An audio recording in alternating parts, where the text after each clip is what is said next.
Alright, so I have seen Wicked on stage in person before, and when I saw it, I felt a little underwhelmed. Here is my quick hot take on Wicked the musical. The first act is not that interesting as far as story, but it has some good songs, and then it is flipped in the second act. The story is a bit more interesting, but the songs are not that good. That was a while ago, and I am always down to give this another shot, and this movie is the closest thing that I could do to giving Wicked another chance. However, when I learned that this was being split into 2 parts, that already made me feel a little hesitant about this. And then I saw the trailers, and I was like, oh no. This is rough. This is not good. They were only marketing and promoting the movie based on the 2 most popular songs in the musical, which is not shocking at all. It seemed like the trailer was showing the whole movie, and most of all, it looked ugly. And even though I was right about everything that I saw in the trailers, I still had a good time. If you are not familiar with Wicked, this is based on the 2003 hit musical, which is based on a book from the 1990s. It is a telling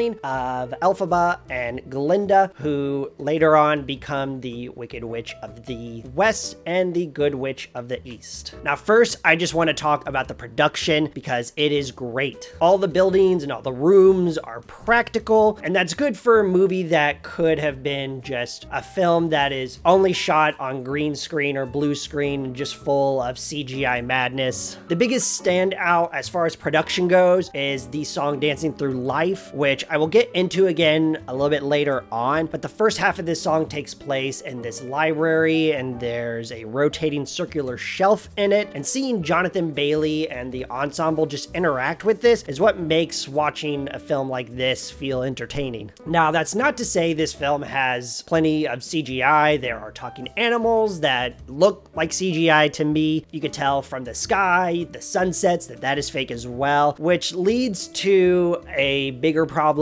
about how this movie looks. It is lit very poorly. Scenes look too dark. If there is lighting, it isn't very noticeable. Sometimes there's backlighting and it just drowns everything else out. It doesn't add anything dynamic to the scenes, and this takes away some of that richness from the production. There are 2 other things that are hurting the production as well. Next is color grading, because like I said earlier, this film is ugly, it's murky, it's muddy, which is something that should not be said in a movie about Oz. Overall, the movie is desaturated, it's too gray, it looks like a Disney Plus show, and there's nothing that pops out, which is ironic for a movie that is doing branding and marketing on the colors pink and green. I mean, you can see it's there, but it doesn't pop out. Look at this poster. I promise you the colors in the movie are never as vibrant as this. And because there's nothing that pops, everyone just kind of bleeds into one another, so you can't even really bask in the settings. Next is the cinematography, which is a little disappointing to say that is a weak thing in a Jon M film. He knows when to go big, and he even made In the Heights. That was the last film he made before this, and that's a musical that has great cinematography, that understands when to go big, it understands how to be dynamic in a musical, and it has the same cinematographer, Alice Brooks, that is involved in this one as well. So working together on this gave me some higher expectations, but I just found the camera work to be a little repetitive. In scenes that are not musicals, it just feels like they're doing shot, reverse shot, just going back and forth. And then when there is a musical sequence, it's just a dolly zoom. When we're doing that, we're losing focus on the subject. You can't really tell who the scene stealers are in the moment. It also doesn't help that this musical is cut in 2 parts, which means that this first act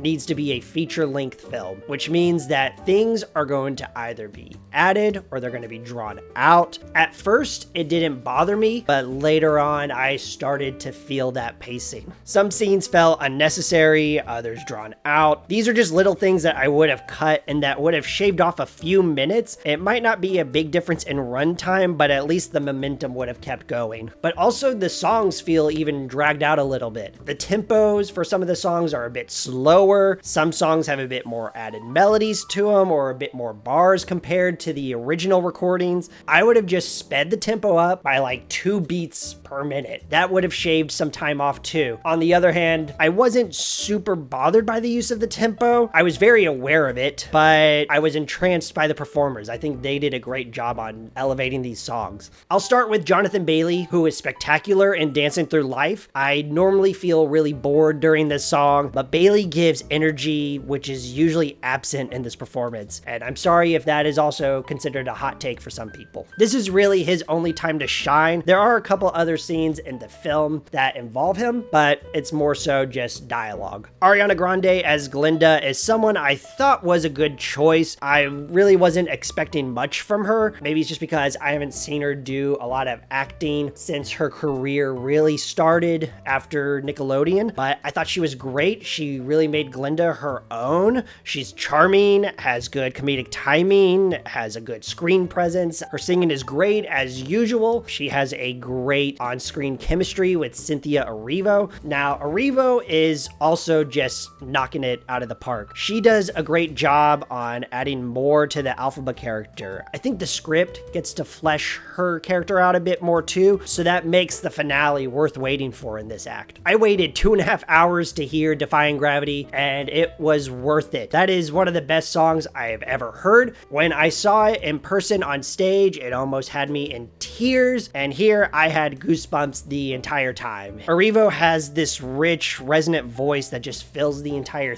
theater. When she sings "So If You Care to Find Me," I'm not gonna sing it, but man, I felt it. It gets me every time. Now, any professional singer who can hit those notes can give me goosebumps, but Erivo is making it her own version, and that just makes it feel a little bit more memorable. The nice thing about these 3 actors is that they can actually sing. They are very well trained vocally. They know how to breathe properly while doing all of this singing and movement. At the top of my head, this is the only movie musical I can at least think of that has good live singing on set. Now, there are some other performers who are fine and some that are not so great, but they don't sing a whole lot in this movie, so that's fine.